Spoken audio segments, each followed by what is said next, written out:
അപ്പോൾ ഇന്നത്തെ ദിവസം നമ്മൾ കാണാനായിട്ട് നമ്മൾ പോകുന്നത് മോംസിൻ്റെ കുറച്ച് സ്വഭാവ രീതികളെ പറ്റിയിട്ടാണ്.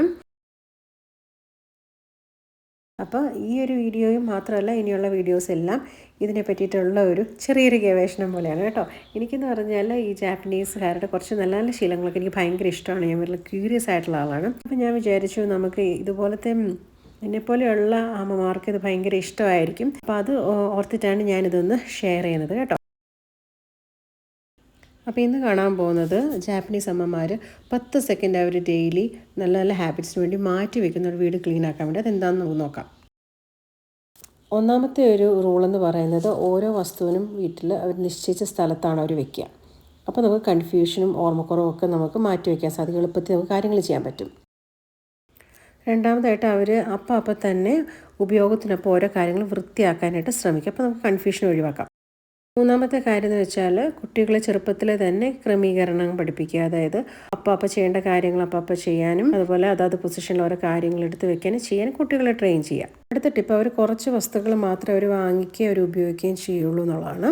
അപ്പോൾ വീടിന് കുറച്ചുകൂടെ സ്പേസ് ഉണ്ടാവും. അടുത്ത റൂൾ എന്ന് പറയുന്നത് വാതിലിന് പുറത്ത് ചെരുപ്പുകൾ അഴിക്കുക. അപ്പം നമ്മളുടെ വീട്ടിലും അതുപോലൊക്കെ തന്നെയാണ്. പക്ഷേ എങ്കിലും കുറച്ചും കൂടെ കോർഡിനേറ്റഡ് ആയിട്ടും നല്ല ഒതുക്കത്തിലാണ് അവർ, നല്ല ഭംഗിയായിട്ടാണ് അവരത് ഒതുക്കി വെക്കുന്നത്. അപ്പോൾ അത് നല്ലൊരു ശീലമാണ്.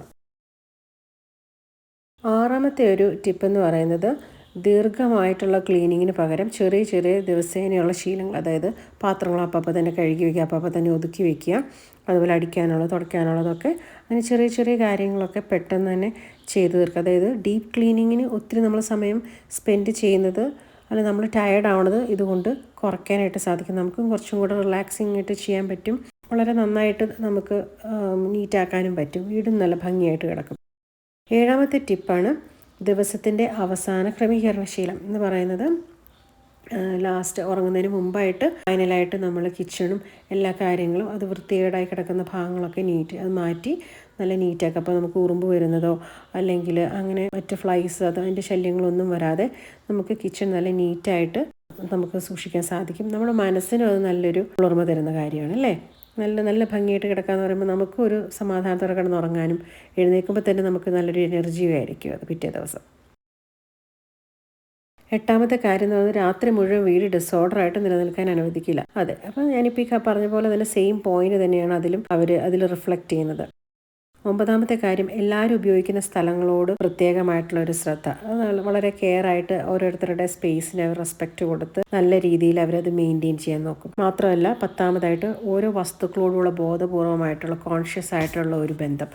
അതിപ്പോൾ ചെടികളായിരിക്കാം. ഇപ്പോൾ നമുക്ക് ഓരോ പൊസിഷനിലൊക്കെ ചെടികൾ വെക്കുമ്പോൾ നമ്മൾ അതിനെ ശ്രദ്ധിക്കുക, അതിന് വേണ്ട കെയർ കൊടുക്കുക. അപ്പോൾ വെള്ളം ഒഴിക്കേണ്ട ചെടികൾക്കാണെങ്കിൽ വെള്ളം ഒഴിക്കുക. അപ്പോൾ അത് നമ്മൾ രാവിലെ എഴുന്നേൽക്കുമ്പോൾ ഒക്കെ തന്നെ ചെയ്യുന്ന ചിലർ അതിനോട് താല്പര്യമുള്ളവർ ഒരു പ്രത്യേക ഫിക്സഡ് ടൈമിൽ അതിൻ്റെ അടുത്ത് അതിനെ താലോലിക്കുന്നതും അതിനും വേണ്ട കെയർ കൊടുക്കുന്നതും അതിൻ്റെ അടുത്ത് സമയം സ്പെൻഡ് ചെയ്യുന്നതും, അങ്ങനെ ആ ഒരു കോൺഷ്യസ് ആയിട്ട് നമ്മൾ ആ ഒരു വസ്തുവിനോട് അല്ലെങ്കിൽ ആ ഒരു ലിവിങ് ഒബ്ജക്റ്റിനോട് നമ്മൾ ടേക്ക് കെയർ ചെയ്യുമ്പം അതൊരു പ്രത്യേകമായിട്ടുള്ളൊരു അനുഭവം തന്നെയാണ്.